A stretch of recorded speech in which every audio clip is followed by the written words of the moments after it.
For parents with toddlers or young children, travel is usually anything but relaxing.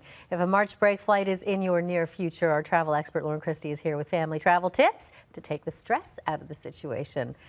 If you can do that, I think that's amazing. Easier said than done, perhaps, but there are some things you can do. And when you talk about, I mean, in the beginning, if you are flying, for example, I mean, security and getting through, that's a nightmare. Oh, it is, because it's a very anxious, stressful situation for adults. So think about toddlers and babies and how they feel going through there. But one of the keys is, use your stroller, and it's all about planning correctly. So if you're going through security, keep your child in the stroller until absolutely everything that you have is on the conveyor belt going through security, then take them out. And conversely, on the other side, the first thing you do before you put your shoes back on, put the kid back in the stroller.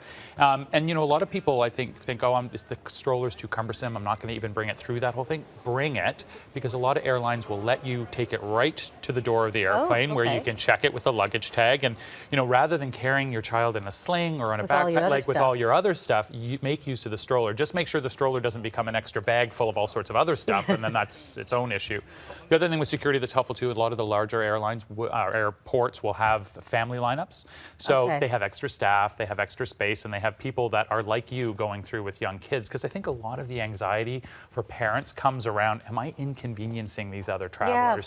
So make use of that stuff. Okay, so you're through security, now you have to get on the plane. Now you're on the plane, and of course, again, as adults, I hate when my ears pop. So imagine a child who doesn't know how to deal with that. So I have heard it's quite terrible for them. It's awful. And so just make sure that whether it's chewing on a biscuit, or maybe it's sucking on a pacifier or a bottle, make sure that they're chewing or sucking the entire time during the takeoff and landing.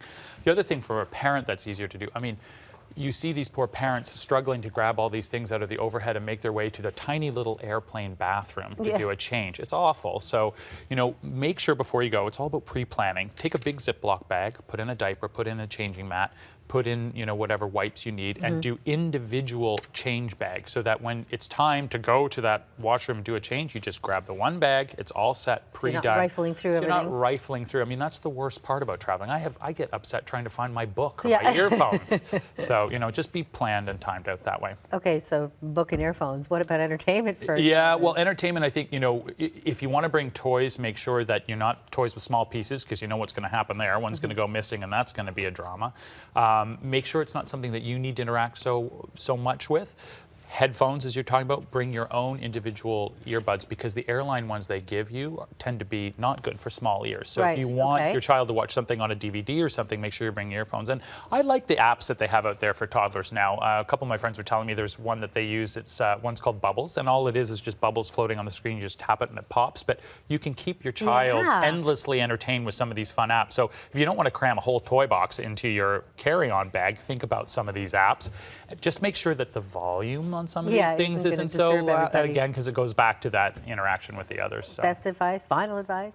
My final advice is, I think people, and this goes to adults out there too, people get very anxious about traveling with their toddlers. We've all been there. I know I cried on my first transatlantic flight from when I was 10 months old for 8 hours all the way over to Holland to see my grandparents for 8 hours straight, according to my mother. We've all been there, so have a little empathy as someone who's watching someone with toddlers. And, I heard a story of someone who actually brought earbuds to give to their fellow travelers around them with kids and said, listen, my kid's loud, I'm sorry, here you go. None of them accepted it, but I think it created a little bit of a jovial consideration that they're aware of, and I think it just takes the anxiety out, because everybody understands. You just need to be... I couldn't agree more. Great advice, and great advice in the stroller too. Thank you, Loren. Thanks.